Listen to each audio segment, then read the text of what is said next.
There is this fantastic episode of SpongeBob SquarePants where he and Squidward are both competing for the Employee of the Month award.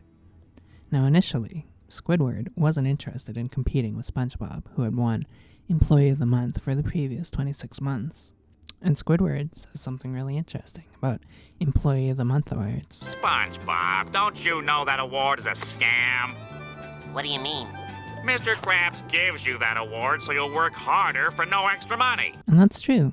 I used to work at a movie theater, and they had all sorts of reward schemes for their employees. Once, we had an entire evening dedicated to a fake Academy Awards show, but instead of categories like Best Actor, it was Best at Customer Service or Best at Cleaning the Lobby. I won Best Motivator for that night. Now, you're probably thinking, oh, that sounds adorable. And it was. But what it wasn't was more money for the workers who did it, all the actual work of keeping a movie theater going.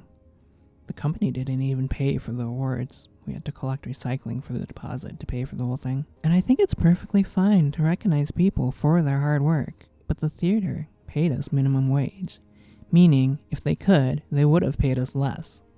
And raises were hardly better, often being around 10 cents an hour or so. Recognizing people for their hard work and then paying them like they're doing mediocre work, that never sat right with me. I got into an argument with one of my coworkers while on break. He said something like, "We should work hard because if we do, then the business is more profitable." And I said, why would we care about that? We're not the owners. We don't see that profit. And I think here in the West, there's this pervasive attitude of, oh, we should work hard because it's the morally correct thing to do. It's the SpongeBobian thing to do. Working hard is equated with being a good person. And I can assure you, it's actually not. You can be a very hard worker and a horrible person, like Sauron or Ron DeSantis. You can be a good person who doesn't work at all, like your retired grandma or the friendly stoner you knew from high school. Goodness and hard work have nothing to do with one another. Around a year or two ago, the term quiet quitting started becoming very popular and more mainstream.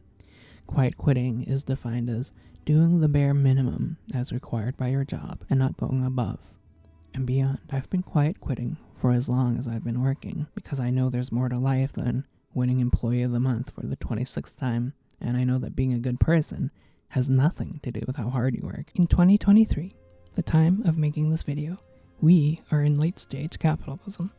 The rich are richer than they have ever been before, and the people are struggling under rising prices and stagnant wages. The Mr. Krabs of the world think they can keep us motivated with an Employee of the Month award. Quite frankly, I don't think they can.